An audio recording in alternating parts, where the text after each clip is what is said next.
নাম মোহাম্মদ আসলাম, 25 বছর ধরে যার ঠিকানা কারাগার। বলছিলাম রাজধানীর 23 শীর্ষ সন্ত্রাসীর অন্যতম সুইডেন আসলামের কথা। ঘুরতে ঘুরতে কথা হলো মধ্যবয়সী কয়েকজনের সঙ্গে। তারা আসলামকে চেনেন এবং তার পরিবারের খবরও মোটামুটি জানেন। তারাই জানালেন আসলামের গ্রামের বাড়ি ঢাকার নবাবগঞ্জ উপজেলায়। অনেক আগে থেকেই তার বাবা চাচারা রাজাবাজারে থাকতেন। বাবা রড সিমেন্টের ব্যবসা করতেন। আসলামরা 2 ভাই 1 বোন। মা বাবা মারা গেছেন অনেক আগেই। আসলাম বিয়ে করেছেন 2টি। প্রথম স্ত্রী ইতির সঙ্গে ছাড়াছাড়ি হওয়ার পর চাচাতো বোন সিমিকে বিয়ে করেছিলেন।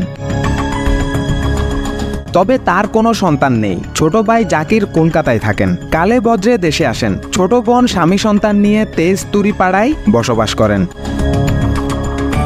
আসলামের এক চাচাতো ভাই থাকেন বাড্ডায়। জানা গেল আসলামের প্রবল আকর্ষণ ছিল অস্ত্রের প্রতি। কয়েকটি অস্ত্র ছিল তার, এগুলো ভাড়াও দিতেন তিনি।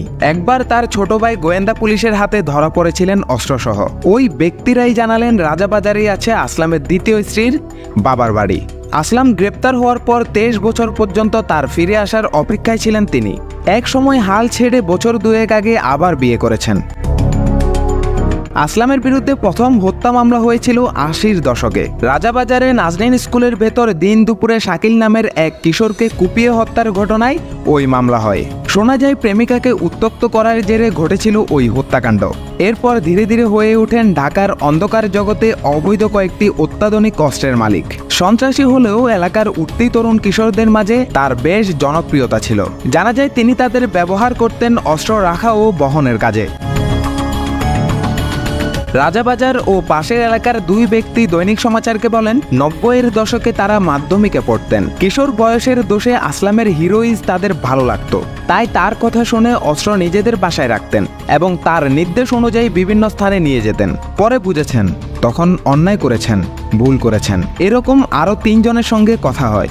23 জন শীর্ষ সন্ত্রাসীর তালিকাভুক্ত আসলাম কোথাও যাওয়ার আগে সেখানে লোক পাঠাতেন। তাদের কাছ থেকে সব ঠিক থাকার সংকেত পেলেই শুধু যেতেন। এরপরও কখনো কখনো প্রতিপক্ষ গ্রুপ বা পুলিশের কবলে পড়তে হয়েছে তাকে। গুলি করতে করতে সরে পড়েছেন। সুইডেনে আসলামের বিরুদ্ধে 22টি মামলা রয়েছে, যার 9টি হত্যা মামলা। সব মামলায় খালাস পেয়েছেন তিনি। গাজীপুরের কাশিমপুর হাই সিকিউরিটি কেন্দ্রীয় কারাগার থেকে জামিনে মুক্তি পেয়েছেন শীর্ষ সন্ত্রাসী শেখ আসলাম, অর্থাৎ সুইডেন আসলাম।